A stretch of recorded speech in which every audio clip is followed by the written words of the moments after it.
തിരുവനന്തപുരത്തിന്റെ നഗരത്തിരക്കുകളിൽ നിന്ന് ഏറെ അകലെ കിഴക്കൻ മലയോര മേഖലയോട് ചേർന്ന് കിടക്കുന്ന ഒരു പഴയ ഗ്രാമത്തിലാണ് കരിമ്പനമഠം എന്ന ആ തറവാട് നിന്നിരുന്നത്.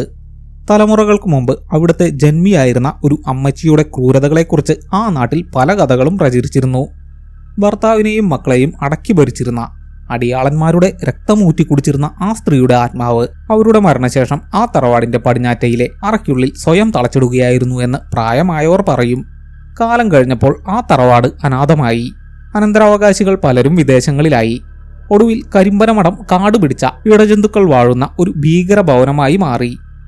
ബോണി അവിടേക്ക് തന്റെ ക്യാമറയുമായി എത്തുമ്പോൾ സന്ധ്യ മയങ്ങി തുടങ്ങിയിരുന്നു. ഗോസ്റ്റ് ഹണ്ടേഴ്സ് ഓഫ് കേരള എന്ന തന്റെ യൂട്യൂബ് ചാനലിനു വേണ്ടിയുള്ള അടുത്ത എപ്പിസോഡ് ഷൂട്ട് ചെയ്യാനാണ് ബോണി വന്നത്.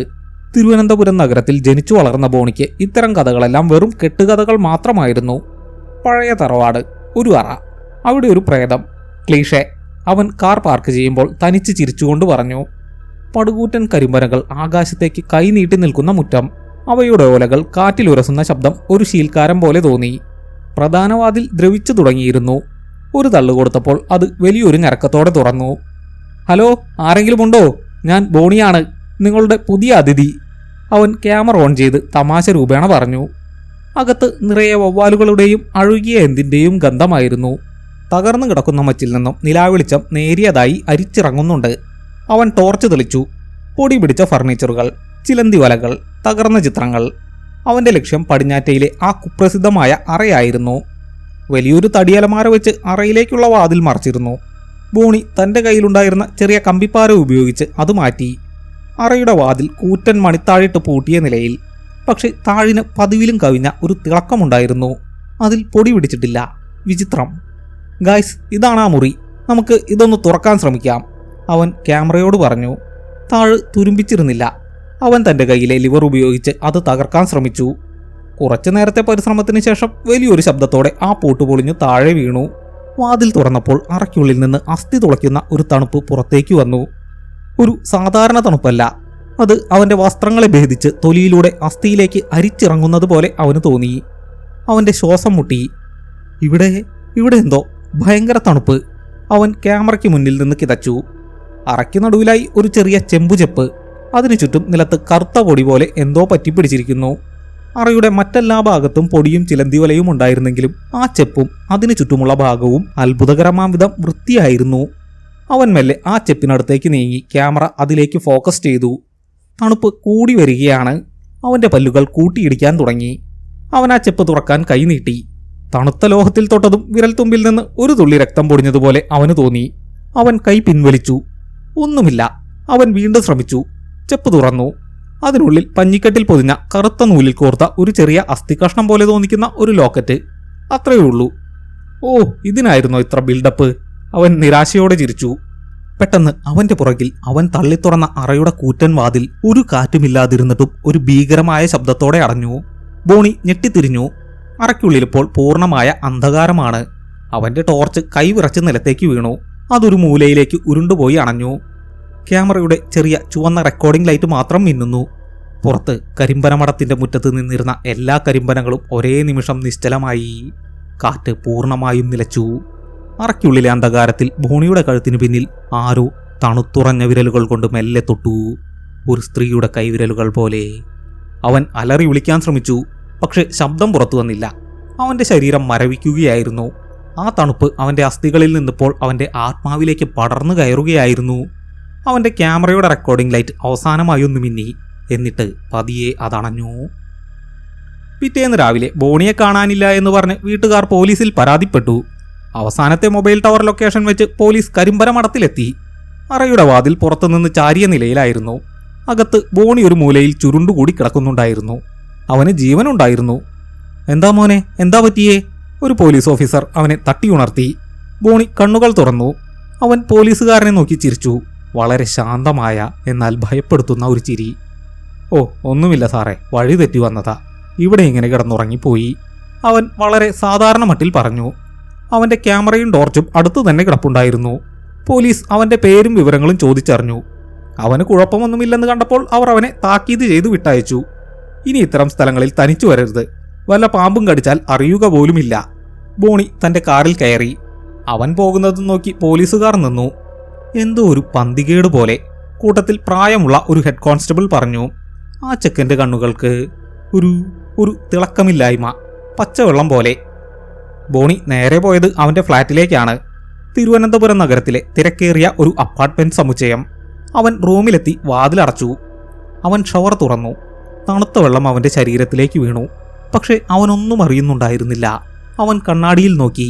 കണ്ണാടിയിലെ പ്രതിബിംബം അവൻ്റേത് തന്നെയായിരുന്നു. പക്ഷേ എന്തോ ഒന്ന് അവൻ്റെ കണ്ണുകൾക്ക് ചുറ്റും നേരിയ കറുപ്പ് നിറം പടർന്നിരിക്കുന്നു. അവൻ്റെ ചുണ്ടുകൾ വരണ്ടു വിളറിയിരിക്കുന്നു. അവൻ മെല്ലെ സ്വന്തം കൈ കണ്ണാടിയിൽ വെച്ചു. കണ്ണാടിയുടെ തണുപ്പ് അവന് അനുഭവപ്പെട്ടു. നീ ആരാണ്? കണ്ണാടിയിലെ പ്രതിബിംബം തന്നോട് ചോദിക്കുന്നത് പോലെ ബോണിക്ക് തോന്നി. അവൻ്റെ ഉള്ളിൽ ആ കരിമ്പനമടത്തിലെ അറയിൽ നിന്ന് കൂടെ കയറിയ ആ ദുരാത്മാവ് ആദ്യമായി സംസാരിക്കുകയായിരുന്നു. ബോണിയുടെ ശരീരത്തിനുള്ളിൽ അതിന് സുഖം തോന്നിത്തുടങ്ങിയിരുന്നു. ഈ ചൂടുള്ള രക്തം, ഈ മിടിക്കുന്ന ഹൃദയം, നൂറ്റാണ്ടുകൾക്ക് ശേഷം ലഭിച്ച ഒരു പുതിയ വാഹനം. അത് ബോണിയുടെ ഓർമ്മകളിലൂടെ പരതി. അവൻ്റെ അറിവ്, അവൻ്റെ കഴിവുകൾ, അവൻ്റെ ബലഹീനതകൾ എല്ലാം അത് പഠിക്കുകയായിരുന്നു ഈ പുതിയ ലോകത്തെക്കുറിച്ച്. പെട്ടെന്ന് ബോണിക്ക് അതിയായ വിശപ്പ് തോന്നി. ഫ്രിഡ്ജ് തുറന്ന് തലേ ദിവസത്തെ ഭക്ഷണം എടുത്ത് കഴിച്ചു. പക്ഷെ വിശപ്പ് മാറിയില്ല. അത് സാധാരണ വിശപ്പായിരുന്നില്ല. അവൻ്റെ ശരീരത്തിലെ ഊർജം എന്തോ ഒന്ന് അതിവേഗം വലിച്ചെടുക്കുന്നത് പോലെ. അവൻ വീണ്ടും കണ്ണാടിയിൽ നോക്കി. ഇത്തവണ അവൻ്റെ പ്രതിബിംബം ചിരിച്ചു. അത് ബോണിയുടെ ചിരിയായിരുന്നില്ല. അതിന് കൂടുതൽ ശക്തി വേണമായിരുന്നു. ഈ ശരീരം, ഇത് ദുർബലമാണ്. പക്ഷേ തുടങ്ങാനിത് മതി. അതിന് പടരണം, ഒന്നിൽ നിന്ന് മറ്റൊന്നിലേക്ക്. ഈ നഗരം മുഴുവൻ, ഈ നാട് മുഴുവൻ. ആ ദുരാത്മാവ് അതിൻ്റെ ആദ്യത്തെ ഇരയെ പൂർണ്ണമായും കീഴടക്കിയിരുന്നു. അന്ന് രാത്രി ബോണിയുടെ അടുത്ത ഫ്ലാറ്റിലെ വാതിലിൽ ആരോ മുട്ടി. സമയം രാത്രി 2 മണി. അവിടെ താമസിക്കുന്ന ഒരു വൃദ്ധയായ ടീച്ചർ വാതിൽ തുറന്നു. ഉറക്കച്ചടവോടെ അവർ ചോദിച്ചു, ആരാ? ബോണി മോനോ? ബോണി അവിടെ വാതിൽക്കൽ നിൽക്കുന്നുണ്ടായിരുന്നു. വെറുമൊരു ഷോർട്സ് മാത്രം ധരിച്ച്. അവൻ്റെ ശരീരമാകെ തണുത്തു വിറയ്ക്കുന്നുണ്ടായിരുന്നു. ടീച്ചറെ, എനിക്ക് വല്ലാതെ തണുക്കുന്നു, അവൻ പറഞ്ഞു. അവൻ്റെ പല്ലുകൾ കൂട്ടിയിടിക്കുന്ന ശബ്ദം അവർക്ക് കേൾക്കാമായിരുന്നു. അയ്യോ മോനെന്താ പറ്റിയേ? അകത്തേക്ക് വാ, അവർ സ്നേഹത്തോടെ പറഞ്ഞു. ബോണി അകത്തേക്ക് കയറി. ടീച്ചർ ഒരു പുതപ്പെടുത്ത് അവന് നേരെ നീട്ടിയതും ബോണി അവരുടെ തോളിൽ മെല്ലെ കൈവച്ചു. തണുത്തുറഞ്ഞ ഒരു കൈ, ഒരു ഐസ് പാളി പോലെ. ടീച്ചർ ഞെട്ടിത്തിരിഞ്ഞു. അവർ കണ്ടത് ബോണിയുടെ മുഖമായിരുന്നില്ല. കരിമ്പനമടത്തിലെ ആ അമ്മച്ചിയുടെ ക്രൂരമായ ചിരിയായിരുന്നു. അവൻ്റെ കണ്ണുകൾ പൂർണ്ണമായും കറുത്തിരുന്നു. തണുപ്പ് മാറാൻ കുറച്ച് ചൂട് വേണം, ആ ദുരാത്മാവ് പറഞ്ഞു. അത് ബോണിയുടെ ശബ്ദമായിരുന്നില്ല. ടീച്ചറുടെ അലർച്ച ആ ഫ്ലാറ്റ് സമുച്ചയത്തിൽ ആരും കേട്ടില്ല. പിറ്റേന്ന് രാവിലെ ഫ്ലാറ്റ് സമുച്ചയം പോലീസുകാരെ കൊണ്ട് നിറഞ്ഞു. ആ വൃദ്ധയായ ടീച്ചറുടെ മൃതദേഹം അവരുടെ അപ്പാർട്ട്മെന്റിൽ നിന്ന് കണ്ടെത്തി. അപ്പാർട്ട്മെന്റിന്റെ വാതിൽ പാതി ചാരിയ നിലയിലായിരുന്നു. ഇതൊരു സാധാരണ മരണമല്ല സാറേ, ഫോറൻസിക് സർജൻ ഇൻസ്പെക്ടർ രതീഷിനോട് സ്വകാര്യമായി പറഞ്ഞു. എന്തുകൊണ്ടല്ല? കനത്ത ശബ്ദത്തിൽ ഇൻസ്പെക്ടർ ചോദിച്ചു. Body it's frozen, literally. ഞാൻ ഉദ്ദേശിച്ചത് സാധാരണ മരവിപ്പല്ല. ഇവരുടെ ശരീരത്തിലെ ജലാംശം മുഴുവൻ ഐസ് ക്രിസ്റ്റലുകളായി മാറിയതുപോലെ. റൂമിലെ AC 28 ഡിഗ്രിയിലാണ്. തിരുവനന്തപുരത്തെ ഈ ചൂടിൽ ഒരാൾ ഇങ്ങനെ തണുത്തുറഞ്ഞു മരിക്കണമെങ്കിൽ അത് അസാധ്യമാണ്, ഫോറൻസിക് സർജൻ പറഞ്ഞു. ഇൻസ്പെക്ടർ രതീഷ് ആ മുറിയിലൂടെ നടന്നു. ടീച്ചറുടെ ഡയറി മേശപ്പുറത്ത് തുറന്നു കിടന്നിരുന്നു. അതിലെ അവസാനത്തെ വാചകം പാതിയിൽ മുറിഞ്ഞിരുന്നു. ബോണിമോൻ വന്നിട്ടുണ്ട്, അവന് വല്ലാതെ. ബോണി? ഏത് ബോണി? രതീഷ് അലറി. അപ്പോഴേക്കും കൺട്രോൾ റൂമിൽ നിന്ന് സന്ദേശം വന്നു. കരിമ്പനമടത്തിൽ അതിക്രമിച്ചു കയറിയതിന് തലേ ദിവസം താക്കീത് നൽകിയ ബോണി എന്ന യൂട്യൂബറുടെ വിലാസം ഈ ഫ്ലാറ്റ് സമുച്ചയത്തിലേതായിരുന്നു. പോലീസ് ബോണിയുടെ ഫ്ലാറ്റ് ചവിട്ടി തുറന്നു. അകത്താരുമുണ്ടായിരുന്നില്ല. പക്ഷേ മുറി മുഴുവൻ അലങ്കോലമായിരുന്നു. ഷവറിൽ നിന്ന് വെള്ളം അപ്പോഴും നേരിയതായി ഒഴുകുന്നുണ്ടായിരുന്നു. അതിലും ഭീകരമായി ബാത്റൂം കണ്ണാടിയിൽ കറുത്ത കരി കൊണ്ടോ മറ്റോ വലുതാക്കി എഴുതിയിരിക്കുന്നു, തണുപ്പ് തുടങ്ങിയിട്ടേയുള്ളൂ. സാർ, ഇത് നോക്കൂ. ഒരു കോൺസ്റ്റബിൾ ബോണിയുടെ ലാപ്ടോപ്പ് ഓൺ ചെയ്തു. അതിൽ ഒരു വീഡിയോ ഫയൽ പ്ലേ ആകാൻ തുടങ്ങിയിരുന്നു. തലേ ദിവസം രാത്രി അവൻ ഷൂട്ട് ചെയ്ത ഫുട്ടേജ്. അറ തുറക്കുന്നതും ചെപ്പ് കണ്ടെത്തുന്നതും അത് തുറക്കുന്നതും വരെ വ്യക്തമായിരുന്നു. പെട്ടെന്ന് വാതിലടയുന്നതും ഇരുട്ടിൽ അവൻ്റെ കിതപ്പും. പിന്നെ അത് സംഭവിച്ചു. ക്യാമറ നിലത്ത് കിടക്കുകയാണ്. അതിൻ്റെ ലെൻസിലേക്ക് ഒരു രൂപം കുനിഞ്ഞു നോക്കുന്നത് കാണാം. അത് ബോണിയുടെ മുഖമായിരുന്നില്ല. പൊടി പിടിച്ച അഴുകിയ മുഖമുള്ള, കണ്ണുകൾക്ക് പകരം 2 കറുത്ത കുഴികൾ മാത്രമുള്ള ഒരു സ്ത്രീരൂപം. അത് ക്യാമറയിലേക്ക് നോക്കി ചിരിച്ചു. അസ്ഥികൾ ഞെരിയുന്നതുപോലുള്ള ഒരു ചിരി. My God, get this to cyber cell. ആ ചെക്കനെ കണ്ടുപിടിക്കേ. He's not a victim, he's a weapon. Ratheesh ഭയം കൊണ്ട് വിറച്ചു. അപ്പോഴേക്കും ബോണിയുടെ ചുവന്ന സ്വിഫ്റ്റ് കാർ തിരുവനന്തപുരം കൊല്ലം ദേശീയപാതയിലൂടെ നീങ്ങിക്കൊണ്ടിരുന്നു. ബോണിയുടെ ശരീരത്തിനുള്ളിൽ ആ ദുരാത്മാവ് ഇരട്ടിക്കുകയായിരുന്നു. കരിമ്പനമടത്തിലെ അമ്മച്ചിയുടെ ആത്മാവും ആ ടീച്ചറുടെ ജീവന്റെ ചൂടും ആവാഹിച്ച് അത് കൂടുതൽ ശക്തമായി. ബോണിയുടെ ഓർമ്മകൾ ഇപ്പോൾ അതിൻ്റേതാണ്. അവന്റെ ഡ്രൈവിംഗ് ലൈസൻസ്, ATM കാർഡുകൾ, അവന്റെ ഭയങ്ങൾ എല്ലാം. ആ ദുരാത്മാവിന് ബോധം വരികയായിരുന്നു. വിശപ്പല്ല, അതിലും വലുത്. അതിന് പടരണം, ഒന്നിൽ നിന്ന് പലതിലേക്ക്. ബോണി സ്റ്റിയറിംഗിൽ കൈമുറുക്കി. അവൻ കണ്ണടച്ചു. അവന്റെ ഉള്ളിൽ 3 ആത്മാക്കൾ ഞെരിഞ്ഞമരുകയായിരുന്നു. അവന്റേത്, ടീച്ചറുടേത്, പിന്നെ ആ ഭീകരമായ അമ്മച്ചിയുടേതും. കാർ കൊല്ലം ജില്ലയുടെ ബോർഡർ കടന്നു. പെട്ടെന്ന് ബോണി കാർ നിർത്തി. റോഡ് സൈഡിലെ ഒരു ഓടയിലേക്ക് അവൻ ഭീകരമായി ഛർദ്ദിച്ചു. കറുത്ത ടാർ പോലെയുള്ള എന്തോ ഒന്ന്. അവന്റെ ശരീരം ഊർജത്തെ താങ്ങാൻ കഴിയാതെ വിറയ്ക്കുകയായിരുന്നു. ഇല്ല, എനിക്ക് കഴിയില്ല. ബോണിയുടെ സ്വന്തം ശബ്ദം നേരിയതായി പുറത്തു വന്നു. നിനക്ക് കഴിയും. ഒരു സ്ത്രീയുടെ പരുപരുത്ത ശബ്ദം അവന്റെ തൊണ്ടയിൽ നിന്ന് തന്നെ മറുപടി നൽകി. നീ എന്റെ വാഹനം മാത്രം. ഇനി കൊല്ലം. അവൻ കാർ മുന്നോട്ടെടുത്തു. അവന്റെ കണ്ണുകൾക്ക് ചുറ്റുമുള്ള കറുപ്പ് പടർന്ന് കവിളുകളിലേക്ക് ഇറങ്ങിത്തുടങ്ങിയിരുന്നു. കൊല്ലം, കശുവണ്ടിയുടെയും കായലിന്റെയും നാട്. ബോണിയുടെ കാർ കണ്ടെത്തിയത് കൊല്ലം ബൈപ്പാസിന് സമീപം ആളൊഴിഞ്ഞ ഒരു പറമ്പിലാണ്. കാർ ലോക്ക് ചെയ്തിരുന്നില്ല. താക്കോൽ അതിൽ തന്നെയുണ്ടായിരുന്നു. പക്ഷെ ബോണി എന്ന മനുഷ്യൻ അപ്രത്യക്ഷനായിരുന്നു. പക്ഷെ ആ ദുരാത്മാവ് അപ്രത്യക്ഷനായിരുന്നില്ല. അത് പുതിയൊരു വാഹനം തെരഞ്ഞെടുത്തു കഴിഞ്ഞിരുന്നു. കൊല്ലത്തെ ഒരു പ്രമുഖ കശുവണ്ടി ഫാക്ടറി. പുലർച്ചെ 5 മണി. 100 കണക്കിന് തൊഴിലാളികൾ, ഭൂരിഭാഗവും സ്ത്രീകൾ ഫാക്ടറിക്കുള്ളിലേക്ക് കയറുന്നു. വറുത്ത കശുവണ്ടിയുടെ രൂക്ഷമായ ഗന്ധം ആ പ്രദേശം മുഴുവൻ നിറഞ്ഞു നിന്നിരുന്നു. രവി അവിടുത്തെ ഷിഫ്റ്റ് സൂപ്പർവൈസറാണ്. കണിശക്കാരൻ, എന്നാൽ ഉള്ളിൽ ദയയുള്ള മനുഷ്യൻ. എല്ലാവരും വേഗം കയറിക്കോ, മെഷീൻ ഓൺ ചെയ്യാൻ സമയമായി. അയാൾ തിരക്കുകൂട്ടി. അയാളുടെ പിന്നിൽ തൊഴിലാളികളുടെ ഇടയിൽ ഒരാൾ നടന്നു വരുന്നത് അയാൾ കണ്ടു. ക്ഷീണിതനായ, വസ്ത്രങ്ങൾ മുഷിഞ്ഞ ഒരു ചെറുപ്പക്കാരൻ. ഹേയ്, നീ ആരാ? എന്താ ഇവിടെ? എങ്ങോട്ടേക്കാ? രവി തടഞ്ഞു. അത് ബോണിയായിരുന്നു. അവന്റെ ശരീരം തളർന്നിരുന്നു. എനിക്ക് വിശക്കുന്നു, എന്തെങ്കിലും. അത് കേട്ട് രവിക്ക് അലിവ് തോന്നി. ഇവിടെ പുറത്തുനിന്ന് ആളെ കയറ്റില്ല. നീ ആ ചായക്കടയിൽ പോയിരിക്കെ, ഞാൻ ചായ വാങ്ങിത്തരാം. ബോണി രവിയുടെ കണ്ണുകളിലേക്ക് നോക്കി. ആ നോട്ടത്തിൽ എന്തോ ഒന്നുണ്ടായിരുന്നു. രവിയുടെ ഉള്ളൊന്ന് കാളി. വേണ്ട, എനിക്ക് വേണ്ടത് ചൂടാണ്, ബോണി പറഞ്ഞു. എന്നിട്ട് അവിശ്വസനീയമായ വേഗതയിൽ ബോണി രവിയുടെ കൈത്തണ്ടയിൽ കയറിപ്പിടിച്ചു. ഒരു നിമിഷം രവിയുടെ ശരീരം മുഴുവൻ ഒരു ഇലക്ട്രിക് ഷോക്ക് അടിച്ചതുപോലെ വിറച്ചു. 1000 സൂചികൾ ഒരേ സമയം അസ്ഥിയിൽ കുത്തിയിറക്കുന്ന വേദന. അവന്റെ ശ്വാസം നിലച്ചുപോയി. തൊഴിലാളിയായ ഒരു സ്ത്രീ അത് കണ്ട് അലറി വിളിച്ചു. അയ്യോ, രവി സാറിനെ എന്തോ ചെയ്യണേ? ആളുകൾ ഓടിക്കൂടി. അവർ കണ്ടത് രവി ശ്വാസം കിട്ടാതെ നിലത്ത് കിടന്നു പിടയുന്നതാണ്. ബോണി തന്റെ കൈ രവിയുടെ നെഞ്ചിൽ വെച്ചിരുന്നു. ബോണിയുടെ കണ്ണുകൾ അടഞ്ഞിരുന്നു. അവന്റെ മുഖത്ത് ആഴത്തിലുള്ള ഒരു സമാധാനം നിഴലിച്ചു. ബോണിയുടെ ചുണ്ടുകൾക്ക് ചുറ്റും കറുപ്പ് നിറം പടർന്നിരുന്നത് അപ്പോൾ കുറയുന്നത് പോലെ തോന്നി. പകരം രവിയുടെ മുഖം വിളറി വെളുക്കാൻ തുടങ്ങി. മാറി നിൽക്ക്, ആരോ ബോണിയെ തള്ളി മാറ്റി. ബോണിയുടെ ശരീരം ഒരു ചാക്ക് പോലെ നിലത്തേക്ക് വീണു. മരവിച്ച, ജീവനറ്റ ഒരു ശരീരം. ബോണി എന്ന യൂട്യൂബറുടെ അധ്യായം അവിടെ അവസാനിച്ചു. പക്ഷേ രവി എഴുന്നേറ്റു. അയാൾക്ക് കുഴപ്പമൊന്നുമില്ലായിരുന്നു. എന്താ ഇവിടെ ഒരു ബഹളം? രവി ചോദിച്ചു. അയാളുടെ ശബ്ദത്തിന് ഒരു മാറ്റം വന്നതുപോലെ. സാർ, ഈ പയ്യൻ ഇവൻ സാറിനെ... കൂട്ടത്തിലാരോ പറഞ്ഞു. രവി നിലത്ത് കിടക്കുന്ന ബോണിയുടെ മൃതദേഹത്തെ നോക്കി. എന്നിട്ട് കാർക്കിച്ച് തുപ്പി. ചത്തപട്ടി, ജോലിക്കാർ കയറ്, സമയം പോകുന്നു. രവി അലറി. ആ അലർച്ചയിൽ പഴയ സ്നേഹമുള്ള സൂപ്പർവൈസർ ആയിരുന്നില്ല, അത് മറ്റാരോ ആയിരുന്നു. രവിയുടെ ശരീരത്തിൽ അമ്മച്ചിയും ടീച്ചറും ബോണിയും ഒന്നിച്ചു. ദുരാത്മാവ് അതിന്റെ 2ാം ഘട്ടത്തിലേക്ക് കടന്നിരുന്നു. കൂടുതൽ ശക്തനായി, കൂടുതൽ അപകടകാരിയായി. അന്ന് ഫാക്ടറിയിൽ പണിയെടുക്കാൻ ആർക്കും ഒരു ഉന്മേഷം തോന്നിയില്ല. സൂപ്പർവൈസർ രവി ഓരോ സെക്ഷനിലും ചെന്ന് തൊഴിലാളികളെ നിരീക്ഷിച്ചു. ശാരദേ, നീ എന്താ ഉറങ്ങുവാണോ? വേഗം ചെയ്യേ. അയാൾ അവളുടെ തോളിൽ തട്ടി. അമ്മേ, ശാരദ ഞെട്ടി വിറച്ചു. എന്തൊരു തണുപ്പാ സാറേ സാറിന്റെ കൈക്ക്? ശാരദ പറഞ്ഞു. തണുപ്പോ? എനിക്ക് നല്ല ചൂടാണല്ലോ മോളെ. രവി, അല്ല, ആ ദുരാത്മാവ് ചിരിച്ചു. അയാൾ തട്ടിയ തോളിൽ ശാരദയ്ക്ക് ഒരു നീറ്റൽ അനുഭവപ്പെട്ടു. അത് പടർന്ന് അവളുടെ കഴുത്തിലേക്കും അവിടെ നിന്ന് നട്ടെല്ലിലൂടെ താഴേക്കും ഇഴഞ്ഞു. ഒരു തണുത്ത പുഴു വരിക്കുന്നത് പോലെ.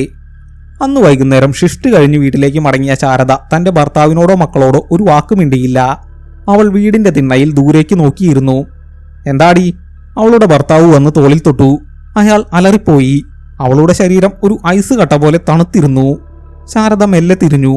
അവളുടെ കണ്ണുകൾക്ക് തിളക്കമില്ലായിരുന്നു. നിങ്ങൾക്ക് തണുക്കുന്നില്ലേ?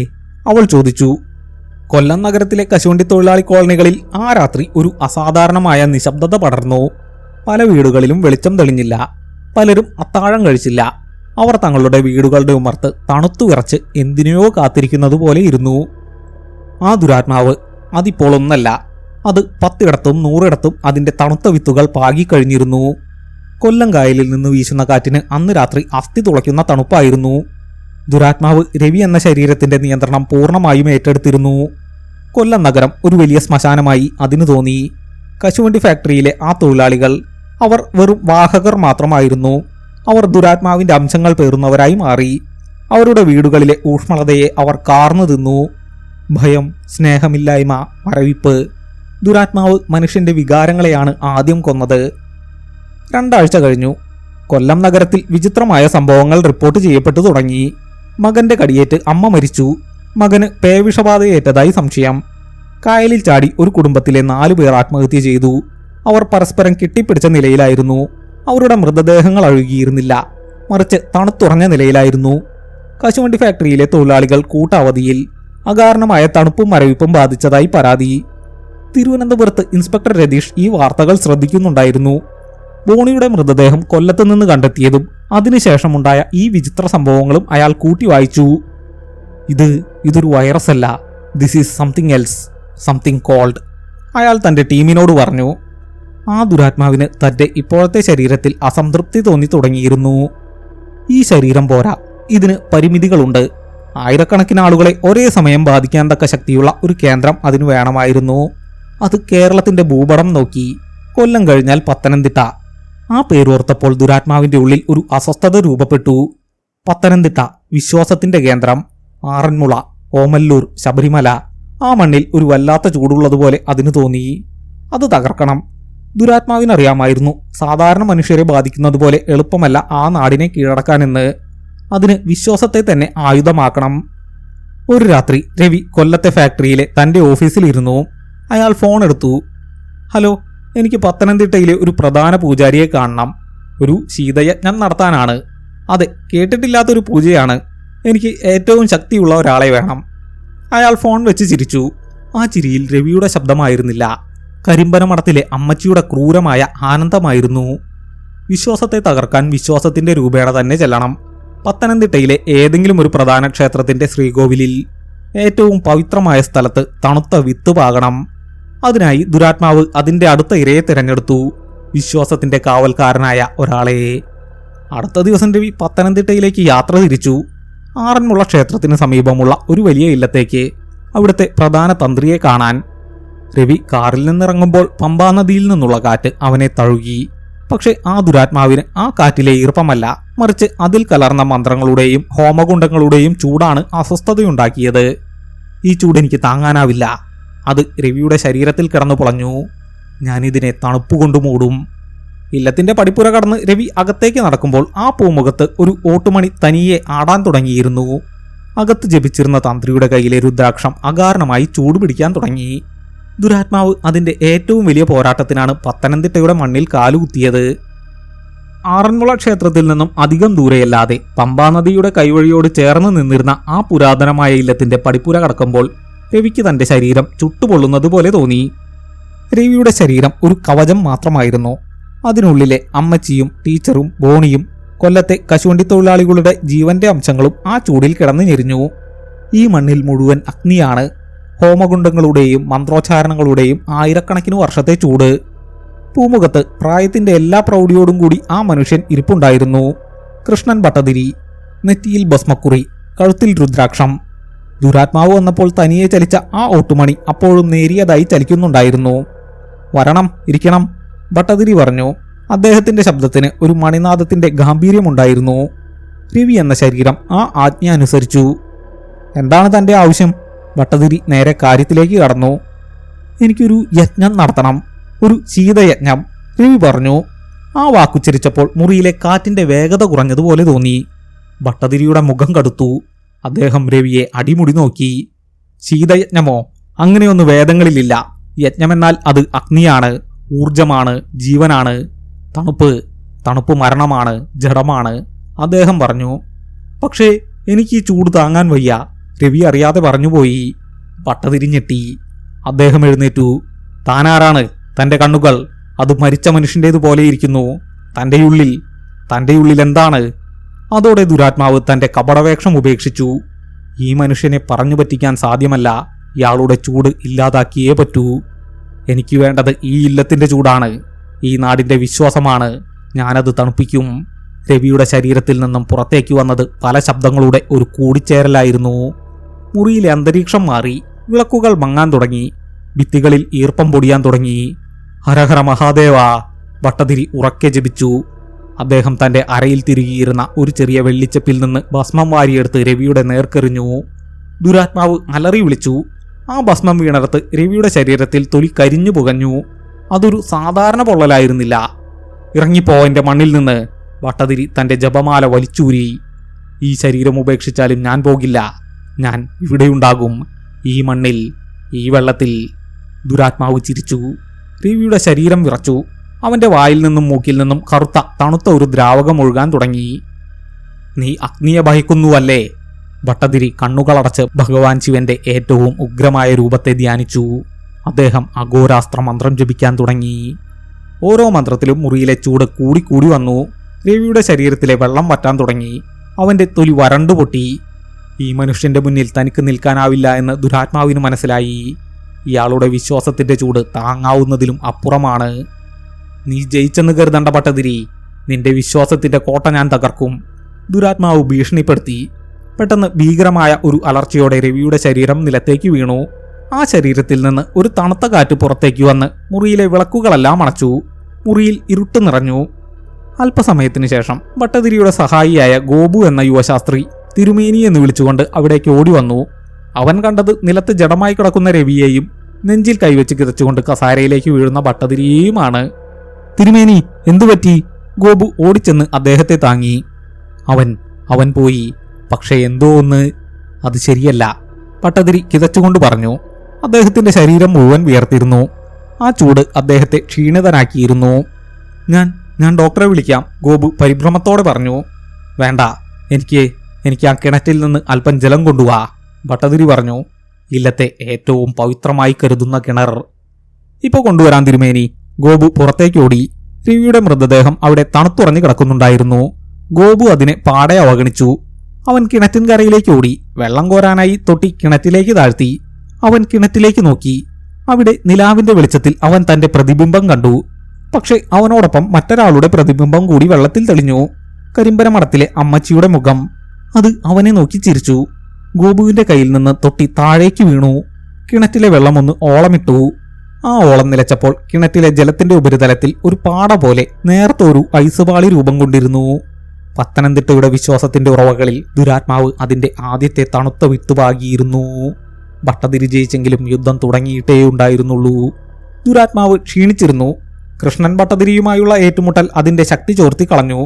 രവിയുടെ ശരീരം അതുപേക്ഷിച്ചു. പക്ഷെ അത് തോറ്റിരുന്നില്ല. അത് പത്തനംതിട്ടയുടെ പുണ്യജലത്തിൽ അതിന്റെ വിഷം കലർത്തി. ഗോപു എന്ന യുവശാസ്ത്രിയുടെ ഉള്ളിൽ ഭയത്തിന്റെ ഒരു വിത്ത് പാകി. ദുരാത്മാവിന് പുതിയൊരു ശരീരം വേണമായിരുന്നു, കൂടുതൽ ശക്തമായ ഒന്ന്. അത് കാത്തിരുന്നു. രവിയുടെ മൃതദേഹത്തിൽ നിന്ന് അദൃശ്യമായ ഒരു തണുത്ത മൂടൽമഞ്ഞായി അത് പമ്പാ നദിയുടെ തീരത്തുകൂടി ഒഴുകി നീങ്ങി. അതിന് ഒരു ലക്ഷ്യമുണ്ടായിരുന്നു. പടിഞ്ഞാറ് ജലം കൂടുതൽ ജലവുമായി ചേരുന്നിടം. ആലപ്പുഴ, കിഴക്കിന്റെ വെനീസ്, കായലുകളും തോടുകളും കൊണ്ട് പരസ്പരം ബന്ധിപ്പിക്കപ്പെട്ട ഒരു നാട്. ദുരാത്മാവിന് പടരാൻ ഇതിലും നല്ലൊരു മാധ്യമം വേറെയില്ലായിരുന്നു.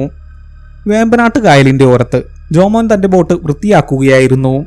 നാളെ ഒരു വലിയ ടൂറിസ്റ്റ് സംഘം വരുന്നതാണ്. അപ്പോഴാണ് ആ തണുത്ത കാറ്റ് അവനെ തഴുകിയത്. നവംബറിലെ ആ രാത്രിയിൽ അങ്ങനെ ഒരു തണുപ്പ് പതിവില്ലാത്തതാണ്.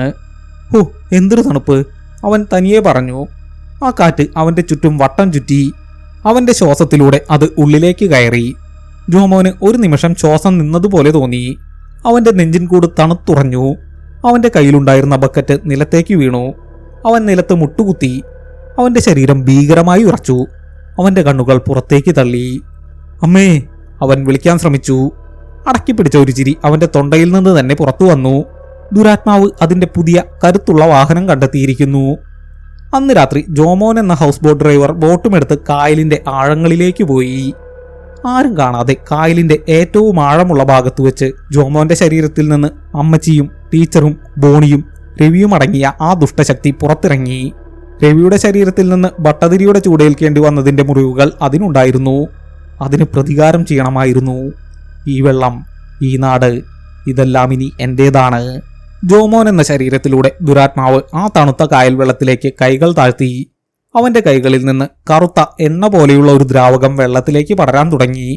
അതൊരു വിഷമായിരുന്നില്ല, അത് തണുപ്പ് തന്നെയായിരുന്നു. ജീവന്റെ ഊർജത്തെ മരവിപ്പിക്കുന്ന തണുപ്പ്. ആലപ്പുഴ കായൽ ശാന്തമായി കിടന്നു. പക്ഷേ ആ ശാന്തതയ്ക്ക് താഴെ ആഴങ്ങളിൽ ദുരാത്മാവ് അതിന്റെ സാമ്രാജ്യം പണിയാൻ തുടങ്ങിയിരുന്നു. പിറ്റേന്ന് രാവിലെ കുട്ടനാട്ടിലെ പാടങ്ങളിലേക്ക് വെള്ളം പമ്പ് ചെയ്യുന്ന മോട്ടോറുകൾ ഓണായി. അവർ പമ്പ് ചെയ്തത് വേമ്പനാട്ട് കായലിലെ ആ വിഷം കലർന്ന തണുത്തുറഞ്ഞ വെള്ളമായിരുന്നു. ആ വെള്ളം കുട്ടനാട്ടിലെ ഓരോ വീട്ടിലേക്കും ഓരോ തുണ്ടു നിലത്തേക്കും എത്തി. ആദ്യം അത് ശ്രദ്ധിച്ചത് പാടത്ത് പണിക്കിറങ്ങിയ കർഷകരാണ്. എന്താടാ ഇത്, വെള്ളത്തിന് ഐസ് പോലത്തെ തണുപ്പ്. മീനൊന്നും ചത്തുപൊങ്ങുന്നില്ല, പക്ഷെ ഒന്നിനും ഒരു ജീവനില്ല, എല്ലാം മരവിച്ച പോലെ, അവർ പരസ്പരം പറഞ്ഞു. അന്ന് വൈകുന്നേരത്തോടെ കുട്ടനാട്ടിൽ വിചിത്രമായ ഒരു മൂടൽമഞ്ഞ് രൂപപ്പെട്ടു. ചൂടുകാലത്ത് ഒരു മൂടൽമഞ്ഞ്, അത് നിലം പറ്റിയാണ് പടർന്നത്. അത് തൊട്ടവർക്കെല്ലാം അസ്ഥി തുളയ്ക്കുന്ന തണുപ്പ് അനുഭവപ്പെട്ടു. ആലപ്പുഴയിലെ വീടുകളിൽ ആളുകൾ അകാരണമായി ദേഷ്യപ്പെടാൻ തുടങ്ങി. സ്നേഹം വറ്റി, സംസാരം കുറഞ്ഞു. എല്ലാവരുടെയും കണ്ണുകളിൽ ഒരു തരം മരവിപ്പ് പടർന്നു. ഒരു വീട്ടിൽ ഒരു ചെറിയ കുട്ടി നിർത്താതെ കരയുകയായിരുന്നു. എന്താ മോളെ, അമ്മ ചോദിച്ചു. അമ്മേ, തണുക്കുന്നു. ആ വെള്ളത്തിൽ ആരോ എന്നെ നോക്കുന്നു. കുട്ടി ജനലിലൂടെ കായലിലേക്ക് ചൂണ്ടി. അമ്മ അങ്ങോട്ടേക്ക് നോക്കി. കായൽ വെള്ളം നിശ്ചലമായി കിടക്കുന്നു. പക്ഷെ അതിലെന്തോ ഉണ്ടായിരുന്നു. വെള്ളത്തിന്റെ ഉപരിതലത്തിൽ തന്റെ വീടിന്റെ പ്രതിബിംബത്തിന് ചുറ്റും ആയിരക്കണക്കിന് മുഖങ്ങൾ, മരവിച്ച കണ്ണുകൾ തുറച്ച മുഖങ്ങൾ അവരെ തന്നെ നോക്കിക്കിടക്കുന്നതുപോലെ. അമ്മ അലറി വിളിച്ചു. ആലപ്പുഴയുടെ ജീവനാടിയായ കായൽ ദുരാത്മാവിന്റെ ശവപ്പറമ്പായി മാറുകയായിരുന്നു. രാത്രിയായി. കുട്ടനാട്ടിലെ ഒരു ചെറിയ വീട്ടിൽ ലത എന്ന അമ്മ തന്റെ കൈക്കുഞ്ഞിനെയും കൊണ്ട് ഉറങ്ങാൻ കിടന്നു. കുഞ്ഞ് നിർത്താതെ കരയുകയായിരുന്നു. എന്താ എന്റെ മോൾക്ക്, പനിക്കുവാണോ? ലത കുഞ്ഞിനെ തൊട്ടു. കുഞ്ഞിന്റെ ശരീരം ഐസ് പോലെ തണുത്തിരിക്കുന്നു. ലത ഭയന്ന് എഴുന്നേറ്റു. അവൾ ജനാല തുറന്നു. വീടിനു ചുറ്റുമുള്ള ചെറിയ തോട്, അതൊഴുകുന്നില്ല. നിലാവിന്റെ വെളിച്ചത്തിൽ അവൾ കണ്ടു. ആ തോട് മുഴുവൻ കറുത്ത ഐസ് പാളികൾ കൊണ്ട് മൂടിയിരിക്കുന്നു. പെട്ടെന്ന് ആ ഐസ് പാളികൾക്കടിയിൽ നിന്ന് ആരോ അവരുടെ വീടിന്റെ തറയിൽ തട്ടുന്ന ശബ്ദം. ഒന്നല്ല, പലയിടത്ത്. തണുത്തുറഞ്ഞ കൈകൾ ഐസിനടിയിൽ നിന്ന് അവരുടെ വീടിന്റെ അടിത്തറയിൽ മാന്തുകയായിരുന്നു. ലതയുടെ അലർച്ച കുട്ടനാടൻ രാത്രിയുടെ നിശബ്ദതയിൽ അലിഞ്ഞുപോയി. അവളുടെ വീടിന്റെ തറയിൽ തട്ടുന്ന ശബ്ദം ക്രമേണ നിലച്ചു. പകരം ആ വീടിന് ചുറ്റുമുള്ള തോട്ടിലെ കറുത്ത ഐസുപാളികൾ വിചിത്രമായൊരു നീല നിറത്തിൽ തിളങ്ങാൻ തുടങ്ങി. അവൾ ഭയന്ന് വാതിലടച്ചു. പക്ഷെ തണുപ്പ് വാതിലിന്റെ വിടവുകളിലൂടെ ഒരു പാമ്പിനെ പോലെ അകത്തേക്ക് ഇഴഞ്ഞു കയറുന്നുണ്ടായിരുന്നു. ആലപ്പുഴയിൽ ഭയം ഒരു പകർച്ചവ്യാധിയായി മാറിക്കഴിഞ്ഞിരുന്നു. വേമ്പനാട്ട് കായൽ ഇപ്പോൾ ദുരാത്മാവിന്റെ കേന്ദ്രമായിരുന്നു. ജോമോൻ എന്ന ശരീരത്തിൽ അത് ഹൗസ് ബോട്ടിന്റെ അടിത്തട്ടിൽ കായലിന്റെ ആഴങ്ങളിൽ ധ്യാനത്തിലായിരുന്നു. അതിന്റെ തണുത്ത ചിന്തകൾ കായൽ വെള്ളം എത്തുന്നിടത്തെല്ലാം പടർന്നു. വേമ്പനാട്ട് കായൽ ആലപ്പുഴയെയും കോട്ടയത്തെയും ബന്ധിപ്പിക്കുന്ന ജീവനാഡിയാണ്. കോട്ടയം അക്ഷരനഗരി. ആനന്ദ് കോട്ടയത്തെ പ്രമുഖ പത്രത്തിന്റെ ഇൻവെസ്റ്റിഗേറ്റീവ് ജേർണലിസ്റ്റാണ്. ആലപ്പുഴയുടെ കിഴക്കൻ മേഖലകളിൽ നിന്നും, പ്രത്യേകിച്ച് കുട്ടനാട്ടിൽ നിന്നും വരുന്ന വിചിത്രമായ വാർത്തകൾ അവന്റെ ശ്രദ്ധയിൽപ്പെട്ടിരുന്നു. അജ്ഞാത രോഗം, ആളുകൾ മരവിച്ചു പോകുന്നു, കായൽ വെള്ളത്തിന് അസാധാരണമായ തണുപ്പ്, കൂട്ട ആത്മഹത്യകളിലെ ദുരൂഹത. ഇതൊരു വാട്ടർ പോയ്സണിംഗ് ആകാനാണ് സാധ്യത, അവൻ തന്റെ എഡിറ്ററോട് പറഞ്ഞു. ഞാനൊന്ന് കുമരകം വരെ പോകുന്നുണ്ട്. അതാണല്ലോ കോട്ടയത്തിന്റെ വാതിൽ. ആനന്ദ് തന്റെ കാറിൽ കുമരകത്തേക്ക് തിരിച്ചു. കായൽ ടൂറിസത്തിന്റെ ഹബ്ബ്. അവിടെ എത്തിയപ്പോൾ തന്നെ അവനൊരു അസ്വാഭാവികത തോന്നി. സീസൺ സമയമായിരുന്നിട്ടും വിനോദസഞ്ചാരികളുടെ തിരക്കില്ല. ഹൗസ് ബോട്ടുകൾ ജെട്ടിയിൽ അനങ്ങാതെ കിടക്കുന്നു. അവൻ ഒരു ചായക്കടക്കാരനോട് ചോദിച്ചു, എന്താ ചേട്ടാ, ഇന്ന് ബന്ധാണോ? ചായക്കടക്കാരൻ അവനെ തുറിച്ചു നോക്കി. ബന്ധല്ല, മരവിപ്പാണ്. ആർക്കും ഒന്നിനും ഒരു ഉഷാറില്ല. വെള്ളത്തിലിറങ്ങിയാൽ പിന്നെ കൈയും കാലും കോച്ചിപ്പിടിക്കുന്ന പോലെയാ. ആനന്ദ് കായലിന്റെ അരികിലേക്ക് നടന്നു. കുമരകത്തെ ശാന്തമായ ഓളങ്ങൾ. അവൻ ക്യാമറ എടുത്ത് കുറച്ച് ചിത്രങ്ങൾ പകർത്തി. എന്നിട്ട് ഒരു പരീക്ഷണത്തിനായി അവൻ കായൽ വെള്ളത്തിലേക്ക് കൈനീട്ടി. വെള്ളത്തിൽ തൊട്ടതും അവന്റെ കൈത്തണ്ടയിലൂടെ ഒരു മിന്നൽ പാഞ്ഞു. ആലപ്പുഴയിൽ രവിക്ക് സംഭവിച്ചതുപോലുള്ള ഒരു ഷോക്ക്. ആനന്ദ് കൈ വലിച്ചു. അവന്റെ വിരലുകൾ കോച്ചി അടഞ്ഞിരുന്നു. My God! അവൻ കൈ കുടഞ്ഞു. അവന് സാരമായി ഒന്നും പറ്റിയില്ല. അവൻ തിരികെ കാറിൽ കയറി തന്റെ ലാപ്ടോപ്പ് തുറന്നു. കുമരകത്തെ ഭീതി, കായലിൽ പടരുന്ന അജ്ഞാതമായ തണുപ്പ്. അവൻ തലക്കെട്ട് ടൈപ്പ് ചെയ്തു. എന്നിട്ട് അവൻ നിശ്ചലനായി. അവന്റെ വിരലുകൾ കീബോർഡിന് മുകളിൽ തങ്ങി നിന്നു. അവന് അടുത്ത വാക്ക് ഓർമ്മ വരുന്നില്ല. തണുപ്പ്. ആ വാക്ക് അവന്റെ മനസ്സിൽ ഒരു ഐസ് കട്ട പോലെ ഉറച്ചുപോയി. അവന്റെ ചിന്തകൾ മരവിക്കുകയായിരുന്നു. അവൻ്റെ തലച്ചോറിലേക്ക് ഒരു സന്ദേശം വരുന്നത് പോലെ അവന് തോന്നി. മിണ്ടരുത്, എഴുതരുത്, അറിവ് അപകടമാണ്. ആനന്ദ്, അക്ഷരനഗരിയുടെ കാവൽക്കാരൻ, തൻ്റെ ലാപ്ടോപ്പിലെ ബ്ലാങ്ക് സ്ക്രീനിലേക്ക് നോക്കിയിരുന്നു. അവൻ്റെ ചുണ്ടുകൾക്ക് ചുറ്റും നേരിയ നീല നിറം പടരാൻ തുടങ്ങി. അവൻ കേട്ടുകൊണ്ടിരുന്നത് കായലിൽ നിന്നുയരുന്ന ആയിരക്കണക്കിന് ആത്മാക്കളുടെ ഞരക്കമായിരുന്നു. അന്ന് വൈകുന്നേരം കോട്ടയം പബ്ലിക് ലൈബ്രറിയിൽ പുസ്തകങ്ങൾ വായിച്ചുകൊണ്ടിരുന്ന പലരും തങ്ങൾ വായിക്കുന്നതെന്താണെന്ന് മറന്നുപോയി. അക്ഷരങ്ങൾ അവർക്ക് വെറും കറുത്ത പാടുകളായി തോന്നി. MC റോഡിലൂടെ പോകുന്ന ബസ്സുകളിലെ ഡ്രൈവർമാർക്ക് ഒരു നിമിഷത്തേക്ക് തങ്ങൾ എങ്ങോട്ടാണ് പോകുന്നതെന്ന് ഓർമ്മയില്ലാതായി. ദുരാത്മാവ് കോട്ടയത്തിന്റെ ബുദ്ധിശക്തിയെയാണ് ആക്രമിച്ചത്. അത് അറിവിനെ മരവിപ്പിച്ചു, സംസാരത്തെ നിശ്ചലമാക്കി, അക്ഷരങ്ങളെ കൊന്നു. കോട്ടയം നഗരം ആയിരക്കണക്കിന് ആളുകൾ ഉണ്ടായിരുന്നിട്ടും ഭയാനകമായ ഒരു നിശബ്ദതയിലേക്ക് വഴുതി വീഴാൻ തുടങ്ങിയിരുന്നു. പത്തനംതിട്ടയിൽ കൃഷ്ണൻ ഭട്ടതിരി ആകെ തകർന്നിരുന്നു. രവിയുടെ മൃതദേഹം പോലീസ് കൊണ്ടുപോയി. പോസ്റ്റ്മോർട്ടം റിപ്പോർട്ടിൽ പറഞ്ഞത് അതിശക്തമായ ഹൃദയാഘാതം, ശരീരത്തിലെ ജലാംശം അസാധാരണമായ നിലയിൽ തണുത്തുറഞ്ഞത് എന്നായിരുന്നു. പക്ഷേ ഭട്ടതിരിക്ക് സത്യം അറിയാമായിരുന്നു. ഗോപു, ഗോപു, അദ്ദേഹം അലറി വിളിച്ചു. ഗോപു എന്ന യുവശാസ്ത്രിയെ അന്ന് രാത്രി മുതൽ കാണാനില്ലായിരുന്നു. തിരുമേനി, അവൻ കിണറ്റിൽ നിന്നുള്ള വെള്ളമെടുത്തു. അതിനുശേഷം അവനെ കണ്ടിട്ടില്ല, സഹായി പറഞ്ഞു. ഭട്ടതിരിയുടെ ചങ്കൊന്നു കാളി. സർവനാശം. അവൻ ആ ജലം കുടിച്ചു കാണുമോ? അതോ? അദ്ദേഹം കിണറ്റിൻ കരയിലേക്ക് ഓടി. കിണറ്റിലെ തണുത്ത ഐസുപാളികൾ അപ്രത്യക്ഷമായിരുന്നു. പക്ഷെ വെള്ളത്തിന് കറുത്ത നിറം വന്നിരുന്നു. അതിൽ നിന്ന് ചീഞ്ഞളിഞ്ഞ ശവത്തിന്റെ ഗന്ധമുയരുന്നു. അവൻ ആ ദുഷ്ടശക്തിയുടെ വിത്തുമായി കടന്നു കളഞ്ഞിരിക്കുന്നു. പക്ഷെ എങ്ങോട്ട്? ഭട്ടതിരി ചിന്തയിലാണ്ടു. ഗോപു അപ്പോൾ കോട്ടയം ബസ് സ്റ്റാൻഡിൽ നിന്നും ഇടുക്കിക്കുള്ള ബസ്സിൽ കയറുകയായിരുന്നു. അവന്റെ ഉള്ളിൽ ഭയമായിരുന്നു. ഭട്ടതിരിയുടെ അഘോരാസ്ത്ര മന്ത്രത്തിന്റെ ചൂടിൽ നിന്ന് രക്ഷപ്പെട്ട ദുരാത്മാവിന്റെ ആ ചെറിയ അംശം ആ കിണറ്റിലെ വെള്ളത്തിലൂടെ അവന്റെ ഉള്ളിൽ കടന്നിരുന്നു. അതൊരു പൂർണ്ണമായ ബാധയായിരുന്നില്ല, അതൊരു വിത്ത് മാത്രമായിരുന്നു. അത് കാത്തിരിക്കുകയായിരുന്നു. ഗോപുവിന് ഭട്ടതിരിയെ അഭിമുഖീകരിക്കാൻ ഭയമായിരുന്നു. താനൊരു അശുദ്ധനായി എന്ന് അവന് തോന്നി. ഈ ശാപത്തിൽ നിന്ന് രക്ഷപ്പെടാൻ ഏറ്റവും പരിശുദ്ധമായ എവിടെയെങ്കിലും അഭയം തേടണം. അവന്റെ ഉള്ളിൽ ഒരേ ഒരു സ്ഥലമേ ഉണ്ടായിരുന്നുള്ളൂ, ഇടുക്കി ഹൈറേഞ്ച്. അവിടുത്തെ മലനിരകളിലെ തണുപ്പ്, അവിടുത്തെ ഏലക്കാടിന്റെ ഗന്ധം, അവന്റെ അമ്മയുടെ നാട്. ഗോപു ബസ്സിലിരുന്ന് വിറച്ചു. അവന്റെ ഉള്ളിലെ തണുപ്പ് അവനോട് സംവദിക്കാൻ തുടങ്ങിയിരുന്നു. നീ സുരക്ഷിതനല്ല, കൂടുതൽ തണുപ്പ് വേണം, കൂടുതൽ ഉയരത്തിലേക്ക് പോകണം. ബസ് ഇടുക്കിയുടെ ചുരം കയറാൻ തുടങ്ങിയിരുന്നു. അതേസമയം ആലപ്പുഴയിലെ ഹൗസ് ബോട്ടിൽ ജോമോൻ എന്ന ശരീരത്തിൽ ദുരാത്മാവ് കണ്ണു തുറന്നു.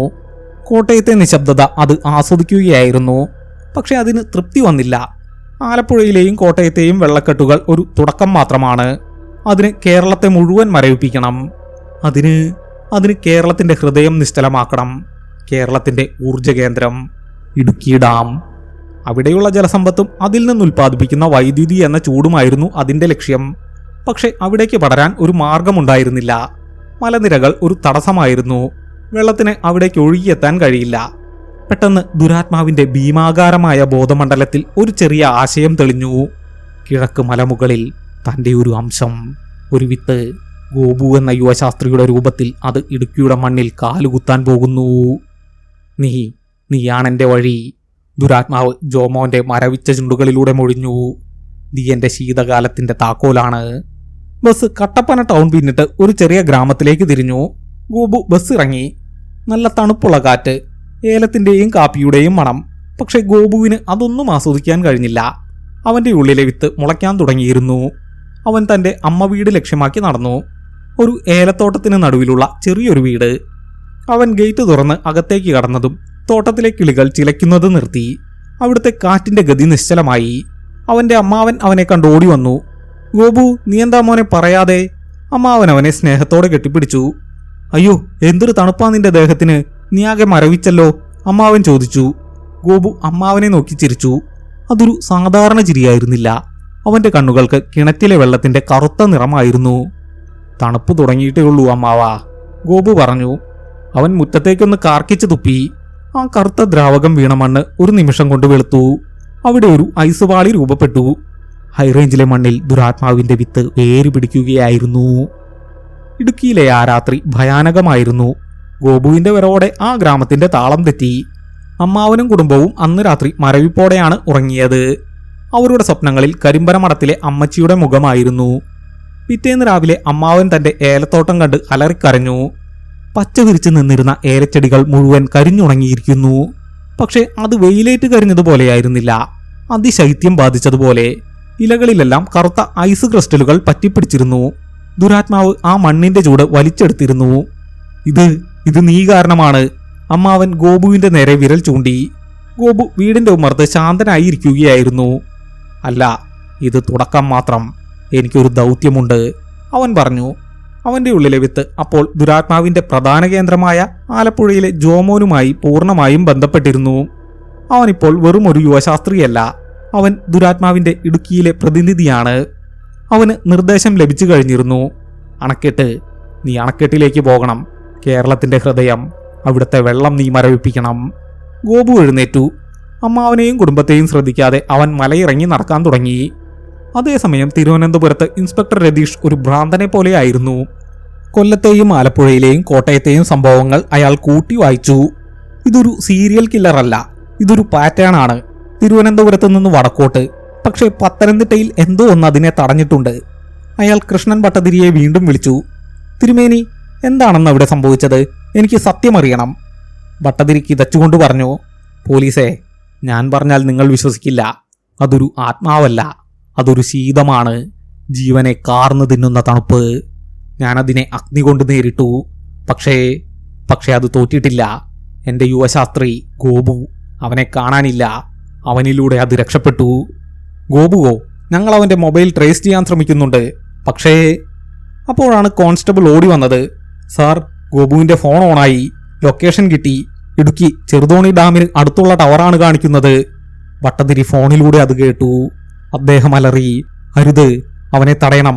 അവൻ പോകുന്നത് കേരളത്തിന്റെ ഹൃദയം തകർക്കാനാണ്. ആ അണക്കെട്ടിലെ വെള്ളം, അതിൽ ഒരു തുള്ളി വിഷം വീണാൽ വൈദ്യുതിയല്ല, മരവിപ്പായിരിക്കും അവിടുന്ന് കേരളം മുഴുവൻ പടരുക. രതീഷിന്റെ കൈകൾ വിറച്ചു. ഹെലികോപ്റ്റർ റെഡിയാക്കാൻ പറ. We need to get to Idukki now. അപ്പോഴേക്കും ഗോപു എന്ന വാഹനം ചെറുതോണി ഡാമിന്റെ റിസർവോയർ പ്രദേശത്തേക്ക് നടന്നു നീങ്ങുകയായിരുന്നു. തണുത്ത കാറ്റിൽ തട്ടി അവന്റെ മുടി പാറിപ്പറന്നു. അവന്റെ ചുണ്ടിൽ ഒരു ചിരിയുണ്ടായിരുന്നു. അവൻ ഡാമിന്റെ അനന്തമായ ജലസ്രോതസ്സിനെ നോക്കി. ഇത്രയും ജലം, ഇത്രയും ഊർജം, എല്ലാം എന്റേതാകും, അവൻ പറഞ്ഞു. അവൻ തന്റെ കൈകൾ കൂപ്പി ഒരു മന്ത്രം ജപിക്കാൻ തുടങ്ങി. പക്ഷെ അത് വേദമന്ത്രമായിരുന്നില്ല, അത് ദുരാത്മാവിന്റെ തണുത്തുറഞ്ഞ അക്ഷരങ്ങളായിരുന്നു. അവൻ കൈകൾ മെല്ലെ റിസർവോയറിലെ വെള്ളത്തിലേക്ക് താഴ്ത്താൻ തുടങ്ങി. അവന്റെ വിരൽത്തുമ്പ് വെള്ളത്തിൽ തൊട്ടതും 1 കിലോമീറ്റർ അപ്പുറത്ത് ഇടുക്കി ഡാമിന്റെ പവർ ഹൗസിലെ ഒരു പ്രധാന ടർബൈൻ ഭീകരമായ ഒരു ഞരക്കത്തോടെ അതിന്റെ കറക്കം സാവധാനത്തിലാക്കാൻ തുടങ്ങി. കേരളത്തിലെ മുഴുവൻ വീടുകളിലെയും ബൾബുകൾ ഒന്ന് മങ്ങി. ദുരാത്മാവ് അതിന്റെ ഏറ്റവും വലിയ ആക്രമണം ആരംഭിച്ചിരുന്നു. ഇടുക്കി ഡാമിന്റെ പവർ ഹൗസിലെ ടർബൈനുകൾ ഒന്നൊന്നായി നിലയ്ക്കാൻ തുടങ്ങി. ഗോപുവിന്റെ കൈകൾ ചെറുതോണി റിസർവോയറിന്റെ ജലപ്പരപ്പിൽ നിശ്ചലമായി കിടന്നു. അവൻ ജപിച്ച ആ അശുദ്ധ മന്ത്രങ്ങൾ ആ ജലസ്രോതസ്സിന്റെ ജീവനെ കാർന്നു തിന്നുകയായിരുന്നു. ഡാമിലെ വെള്ളം അതിന്റെ ആഴങ്ങളിൽ നിന്ന് മുകളിലേക്ക് തണുത്തുറയാൻ തുടങ്ങിയിരുന്നു. Sir, we are losing power. Grid 90% ഫെയിലാണ്. KSEB കൺട്രോൾ റൂമിൽ നിന്ന് സംസ്ഥാന പോലീസ് മേധാവിക്ക് അടിയന്തര സന്ദേശം പോയി. ഇൻസ്പെക്ടർ രതീഷ് എത്തിയ ഹെലികോപ്റ്റർ ഡാം സൈറ്റിൽ ലാൻഡ് ചെയ്യാൻ ശ്രമിച്ചെങ്കിലും അവിടുത്തെ അതിശൈത്യം കാരണം അതിന് കഴിഞ്ഞില്ല. ഭഗവാനെ, അത് പടർന്നു. ഹെലികോപ്റ്ററിലിരുന്ന് കൃഷ്ണൻ ഭട്ടതിരി താഴേക്ക് നോക്കി. അത് സത്യമായിരുന്നു. ദുരാത്മാവ് ജയിച്ചിരുന്നു. ഇടുക്കിയിൽ നിന്നുൽപ്പാദിപ്പിച്ച തണുത്ത വൈദ്യുതി കേരളത്തിന്റെ എല്ലാ മുക്കിലും മൂലയിലും ഒരു നിമിഷം കൊണ്ട് പടർന്നു. അത് വെറും ഒരു പവർ കട്ടായിരുന്നില്ല, അതൊരു പകർച്ചയായിരുന്നു. ദുരാത്മാവ് ഇനി മുതൽ വെള്ളത്തിലോ കാറ്റിലോ ആയിരുന്നില്ല. അത് കേരളത്തിന്റെ സിരകളിലൂടെ, ഇലക്ട്രിക് ലൈനുകളിലൂടെ, ഫൈബർ ഒപ്റ്റിക് കേബിളിലൂടെ പടരുകയായിരുന്നു. കേരളത്തിന്റെ സാമ്പത്തിക ഹൃദയമായ എറണാകുളം നഗരം ഒരു നിമിഷം കൊണ്ട് നിശ്ചലമായി. കൊച്ചി മെട്രോ പാലാരിവട്ടം പാലത്തിന് മുകളിൽ അതിന്റെ ഏറ്റവും ഉയർന്ന പോയിന്റിൽ നിശ്ചലമായി. വാതിലുകൾ തുറക്കാനാവാതെ ഉള്ളിലെ യാത്രക്കാർ തണുത്തു വിറയ്ക്കാൻ തുടങ്ങി. അതൊരു സാധാരണ തണുപ്പായിരുന്നില്ല, അത് പരസ്പരമുള്ള ഭയത്തിന്റെയും ഒറ്റപ്പെടലിന്റെയും തണുപ്പായിരുന്നു. മൊബൈൽ ഫോണുകൾ ഡെഡായി. ഇൻഫോ പാർക്കിലെ സർവർ റൂമുകൾ ഒന്നൊന്നായി മരവിച്ചു. കോടിക്കണക്കിന് ഡാറ്റ, അറിവ്, പണം എല്ലാം ഫ്രോസണായി. ബാങ്കുകളുടെ ATMകൾ നിശ്ചലമായി. നഗരത്തിലെ ട്രാഫിക് സിഗ്നലുകളെല്ലാം ഒരേ സമയം ചുവപ്പ് കത്തി, പിന്നീട് എന്നേക്കുമായി അണഞ്ഞു. ദുരാത്മാവ് കൊച്ചിയുടെ ചൂടായ വേഗത, പണം, തിരക്ക് എന്നിവയായിരുന്നു കൊന്നത്. നഗരം ഒരു ആധുനിക ശവപ്പറമ്പായി. ദുരാത്മാവിന്റെ തണുത്ത കൈകൾ വടക്കോട്ട് നീങ്ങി. സാംസ്കാരിക തലസ്ഥാനമായ തൃശൂർ പൂരത്തിന്റെ മണ്ണിൽ വടക്കുന്നാഥന്റെ മുന്നിൽ അന്ന് വൈകുന്നേരം പതിവുള്ള ആൾത്തിരക്കുണ്ടായിരുന്നില്ല. ആളുകൾ വീടുകളിൽ ഒതുങ്ങിക്കൂടി. അവർക്ക് പരസ്പരം സംസാരിക്കാൻ ഭയം തോന്നി. എന്തിനാണ് പുറത്തിറങ്ങുന്നതെന്ന് അവർക്ക് ഓർമ്മയില്ലാതായി. തൃശൂരിന്റെ പൂരമായിരുന്ന ആ കൂട്ടായ്മയുടെ ചൂട് എന്നേക്കുമായി മരവിച്ചു. കോഴിക്കോടിന്റെ സ്നേഹവും കണ്ണൂരിന്റെ വീര്യവും ആ തണുപ്പിനു മുന്നിൽ അടിയറവ് പറഞ്ഞു. ബേപ്പൂരിൽ നിന്ന് പുറപ്പെടാൻ തയ്യാറായി കിടന്ന ഉരുക്കൾ തുറമുഖത്ത് തന്നെ തണുത്തുറഞ്ഞു. കോഴിക്കോട്ടെ ഹൽവ കടകളിൽ മധുരത്തിനു പകരം മരവിപ്പ് നിറഞ്ഞു. ആളുകൾ പരസ്പരം നോക്കി ചിരിക്കാൻ മറന്നു. മലബാറിന്റെ ആതിഥ്യ മര്യാദ ഒരു പഴയ ഓർമ്മ മാത്രമായി. ദുരാത്മാവ് അതിന്റെ ലക്ഷ്യം പൂർത്തീകരിച്ചിരുന്നു. കേരളം എന്ന സംസ്ഥാനം ഭൂപടത്തിലുണ്ടായിരുന്നെങ്കിലും ജീവനറ്റ തണുത്തുറഞ്ഞ മഞ്ഞുകട്ടയായി അത് മാറിക്കഴിഞ്ഞിരുന്നു. ഒറ്റ രാത്രി കൊണ്ട് അത് കേരളത്തെ മുഴുവൻ അതിന്റെ അടിമയാക്കി. ഹെലികോപ്റ്റർ തിരികെ തിരുവനന്തപുരത്തേക്ക് പറന്നു. ഇൻസ്പെക്ടർ രതീഷ് ആകെ തളർന്നിരുന്നു. അയാളുടെ ഭാര്യയും മകളും എറണാകുളത്താണ്.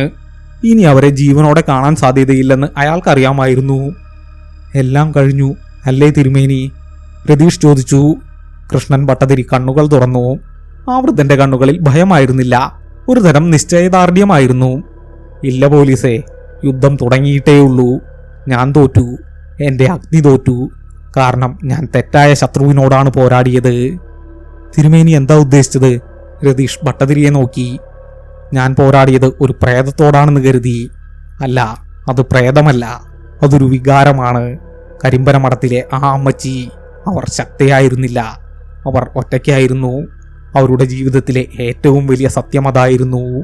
കൊടുന്തണുപ്പിലെ ഒറ്റപ്പെടൽ. ആ ചെപ്പ് തുറന്നപ്പോൾ ബോണി മോചിപ്പിച്ചത് ആ അമ്മച്ചിയുടെ ആത്മാവിനെയല്ല, മറിച്ച് ആ ഒറ്റപ്പെടൽ എന്ന വിഷത്തെയാണ്. രതീഷ് ഒരു ഞെട്ടലോടെ അദ്ദേഹത്തെ നോക്കി. അതെ, ഭട്ടതിരി തുടർന്നു. ആ ഒറ്റപ്പെടലാണ് ഇന്ന് കേരളത്തെ മുഴുവൻ ബാധിച്ചിരിക്കുന്നത്. അത് ഓരോരുത്തരിലേക്കും പടർന്നു. ആളുകൾ പരസ്പരം മിണ്ടാതായി, സ്നേഹിക്കാതായി, ഒറ്റപ്പെട്ടു. ദുരാത്മാവ്, അത് ശീതമായ ഒറ്റപ്പെടലാണ്. അതിനെ അഗ്നി കൊണ്ട് തോൽപ്പിക്കാനാവില്ല. അതിനെ ചൂടുകൊണ്ട് മാത്രമേ ഇല്ലാതാക്കാൻ സാധിക്കൂ. ചൂടോ? ഇടുക്കിയിലെ വൈദ്യുതി പോയി. ഇനി എന്ത് ചൂട്? രതീഷ് നിരാശയോടെ പറഞ്ഞു. വൈദ്യുതിയുടെ ചൂടല്ല പോലീസേ, മനുഷ്യന്റെ ചൂട്, സ്നേഹത്തിന്റെ, ഒന്നിച്ചുകൂടലിന്റെ, പരസ്പര വിശ്വാസത്തിന്റെ ചൂട്. അതിനി എങ്ങനെ സാധിക്കും തിരുമേനി? എല്ലാം മരവിച്ചില്ലേ? ഒരു വഴിയുണ്ട്. ഭട്ടതിരിയുടെ ശബ്ദമിടറി. അതിനെ തിരികെ വിളിക്കണം. അത് പടർന്നു പന്തലിച്ചു. പക്ഷേ അതിൻ്റെ വേര് അതിപ്പോഴും ഒരിടത്തുണ്ട്. കരിമ്പന മഠം, രതീഷ് സ്വയം പറഞ്ഞുപോയി. അതെ, ആ ദുഷ്ടശക്തിയെ അതിൻ്റെ ഉറവിടത്തിലേക്ക് തിരികെ വിളിക്കണം. അതിനെ മുഴുവൻ ഒരു ബിന്ദുവിലേക്ക് ആവാഹിക്കണം. അതിന് ഒരു ബലി വേണ്ടി വരും, ഒരു വലിയ ബലി. അന്ന് രാത്രി കേരളം കണ്ട ഏറ്റവും തണുത്തുറഞ്ഞ രാത്രിയായിരുന്നു. രതീഷും ഭട്ടതിരിയും കരിമ്പന മഠത്തിന്റെ പടിപ്പുര കടന്നു. ഒരു കാലത്ത് പൊടി പിടിച്ചു കിടന്ന ആ മഠം ഇപ്പോൾ കറുത്ത ഐസ് ക്രിസ്റ്റലുകൾ കൊണ്ട് മൂടപ്പെട്ടിരുന്നു. അകത്തെ ചുമരുകളിൽ ആയിരക്കണക്കിന് മുഖങ്ങൾ തണുത്തുറഞ്ഞു കിടന്നു. വലിയ ബലി അതിന്റെ പൂർണ്ണ ശക്തിയിൽ അവിടെ കാത്തിരിപ്പുണ്ടായിരുന്നു. പോലീസേ, എനിക്ക് വാക്ക് തരണം. എന്തു സംഭവിച്ചാലും ഈ അറയുടെ വാതിൽ പുറത്തുനിന്ന് പൂട്ടണം. ഞാൻ തിരികെ വരുന്നതുവരെ കാക്കരുത്. എന്നേക്കുമായി ഇത് സീൽ ചെയ്യണം. ഭട്ടതിരി പറഞ്ഞു. തിരുമേനി, അങ്ങ് എന്താണ് ഉദ്ദേശിക്കുന്നത്? രതീഷിന്റെ തൊണ്ട വരണ്ടു. ഭട്ടതിരി ചിരിച്ചു. തണുപ്പിനെ ഇല്ലാതാക്കാൻ ഒരു പുതിയ അഗ്നി വേണം. ഞാനായിരിക്കുമത്. അദ്ദേഹം ആ ഭീമാകാരമായ അറയുടെ മുന്നിൽ ചെന്നു. ബോണി തുറന്ന ആ ചെറിയ ചെപ്പ് അപ്പോഴും അവിടെ ഉണ്ടായിരുന്നു. ഭട്ടതിരി പത്മാസനത്തിലിരുന്ന് കണ്ണുകൾ അടച്ചു. അദ്ദേഹം മന്ത്രങ്ങൾ ജപിക്കാൻ തുടങ്ങി. പക്ഷെ അത് അഘോരാസ്ത്ര മന്ത്രമായിരുന്നില്ല. അത് സൗമ്യമായ ശാന്തി മന്ത്രങ്ങളായിരുന്നു. അമ്മേ, കരിമ്പന മഠത്തിലെ അമ്മച്ചി, അവിടുന്ന് അനുഭവിച്ച ഏകാന്തത, ആ തണുപ്പ്, അതിന് ഞാൻ മാപ്പ് ചോദിക്കുന്നു. ആ സമയം അറയുടെ ഉള്ളിൽ നിന്ന് ഒരു അലർച്ചയുയർന്നു. നീ അനുഭവിച്ച ഒറ്റപ്പെടൽ, അതിനി അവസാനിപ്പിക്കാം. നിന്നെ കേൾക്കാൻ, നിന്റെ കൂട്ടിരിക്കാൻ ഇതാ ഞാൻ വരുന്നു. ഇനി നീ ഒറ്റയ്ക്കല്ല. ഭട്ടതിരി തൻ്റെ കൈകൾ വിരിച്ചു. വരൂ, എൻ്റെ ശരീരത്തിലേക്ക് വരൂ. ഈ ലോകത്തെ വെറുതെ വിടൂ.